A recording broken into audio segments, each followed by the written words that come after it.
जय Shri Krishna. Welcome back. आज का हमारा चैलेंज है grow in the face of adversity. इसके बारे में हम लोग डीपली डिस्कस करेंगे। तो फ्रेंड्स, फर्स्ट कंडीशन कि जैसे हमारे सामने हमारी लाइफ में कोई प्रॉब्लम्स आती हैं तो हम लोग उसे किस तरीके से पहले तो जज करेंगे, पहले सोचेंगे। जैसे कि कोई बहुत ज़्यादा बड़ी प्रॉब्लम है तो एक पर्सन है कि पहले उसे सुनते ही एकदम हाइपर हो जाता है, फिर सोचता है ये मेरे से होगा नहीं, या फिर ये प्रॉब्लम का सॉल्यूशन मुझे नहीं मिलेगा।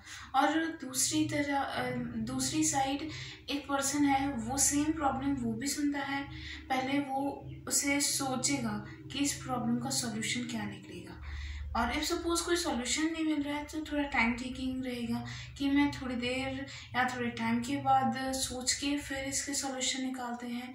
सो फ्रेंड्स, इसी तरीके से हमारी लाइफ में कोई भी प्रॉब्लम आएगी तो 100% उसका सॉल्यूशन मिलेगा।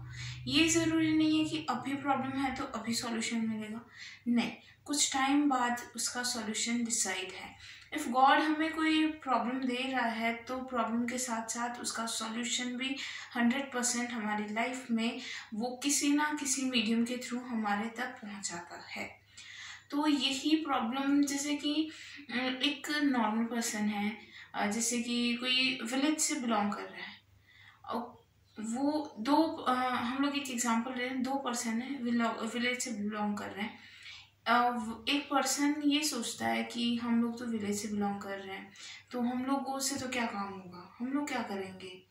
और दूसरा पर्सन ही यही अपना छोटा छोटा कोई वर्क, उसकी स्किल होगी कोई, उसके ऊपर थोड़ा ज़्यादा हार्ड वर्क करेगा और उस वर्क को एनहेंस करेगा। कोई अपना बिजनेस स्टार्ट कर सकता है, कोई दूसरा तरीके से कोई काम कर सकता है।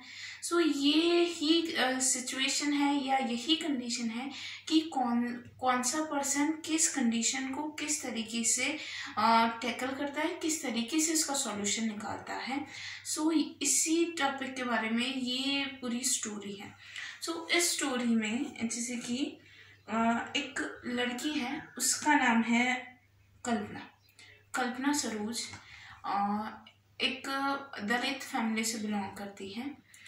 उसकी marriage at a year 12 years की एज में हो जाती है। तो फिर ये मैरिज होने के बाद उसके जो इन लॉज हैं या उसका हस्बैंड है, वो उससे अच्छे से बिहेव नहीं कर रहा है और उसे ऑर्डर देता है कि बस मेरे फैमिली मेम्बर्स 10 मेम्बर्स हैं मेरी फैमिली में, बस तुझे उन सब का ध्यान रखना है। और उसका मतलब उस कल्पना का कोई काम है, उसका कोई वो रिस्पॉन्ड नहीं दे रहा है या कोई सोल्यूशन नहीं निकाल रहा है, कोई प्रॉब्लम है उसके सामने, तो उसको बहुत ख़राब तरीके से वो ट्रीट कर रहा है उसके साथ। और उसको जैसे मारना या बहुत अब्यूज़ वर्ड यूज़ करना उसके सामने उसके लिए, और उसके फैमिली मेम्बर्स भी उसका जो हस्बैंड है उसी की तरह रिएक्ट कर रहे हैं उसके साथ। सो ये सारी बातें कल्पना के फादर को पता चलती। उसके फादर को ये न्यूज़ मिलते ही उसके फादर ने ये डिसाइड किया कि उसे वो अपने घर वापस रिटर्न लेके जाए। तो उसके फादर उसे घर लेके आते हैं और आजकल की सोसाइटी के अकॉर्डिंग उसको घर लेने के बाद जो सोसाइटी है वो यही बातें बना रही है, लड़की ससुराल से वापस क्यों आई, कोई प्रॉब्लम हुई होगी, कोई मिस्टेक हुई होगी। तो ये सारी बातें सुन के और उसके बारे में उल्टा सीधा बहुत सारी टॉकेटिव्स हुई।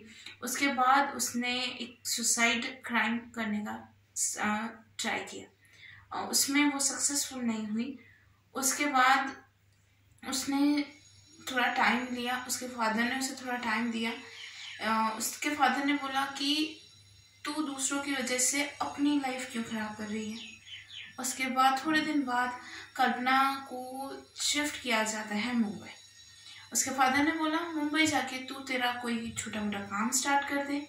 तो उसके बाद मुंबई जाने के बाद कल्पना ने अपना जो ये स्टिचिंग है, सिलाई का काम स्टार्ट किया। सिलाई का काम धीरे धीरे उसने स्टार्ट किया। उसमें उसको मनी भी मिल रहे थे कि वो खुद का खर्चा निकाल पाए। उसके साथ साथ पहले स्टार्टिंग में कुछ भी वर्क करने थोड़ी प्रॉब्लम होती है, बट टाइम टू टाइम वो सेट हो गई। अच्छे से वो उसका एक छोटा सा, हम लोग बोलते हैं मिनी बिजनेस, थोड़ा सेट हो गया। फिर डे बाय डे उसका जो बिजनेस है उसमें डे बाय डे इंक्रीज हुआ, और उसके बाद उसको, ये था उसका लाइफ का टर्निंग पॉइंट। एक कंपनी से उसे एक कॉल आता है, और उसके वर्क के बिहाफ पर उस कंपनी ने ये डिसाइड किया है कि हम कल्पना को हमारे कंपनी का सीईओ सिलेक्ट करेंगे। सो उसके सामने ये एक ऑप्शन कंपनी वालों ने रखा। उसके बाद कल्पना ने उसने एग्री किया, और इसके साथ साथ कल्पना सिलाई का काम भी कर रही है, उसके साथ साथ वो दूसरा बिजनेस भी साइड बाय साइड कर रही है। जो ये फर्नीचर्स हैं, ये जो वुडन के जो मटेरियल्स हैं उसकी सेलिंग, फर्नीचर की सेलिंग का काम भी वो उसने धीरे धीरे साथ स्टार्ट किया। उसके साथ जिस कंपनी की वो सीईओ है, उन लोगों ने सोचा कि ये एक वर्किंग वुमन है, इट्स गुड, बट वो 2 वर्क एक साथ कर रही है। तो उस वर्क के बिहाफ पर भी उसको बहुत ज़्यादा एप्रिशिएशन मिला। और फिर जो बड़ी बड़ी मीटिंग्स हैं उनमें भी उनको बुलाया गया। फिर उनकी पूरी स्टोरी सभी के सामने प्रेजेंट की गई, और उनकी ये स्टोरी एक मोटिवेशनल स्टोरी भी प्रूफ हो गई है। और इस स्टोरी को सुनने के बाद पीपल्स ने कि ये एक दलित फैमिली से बिलोंग की हुई लड़की ये इतना बड़ा काम कर सकती है, तो हम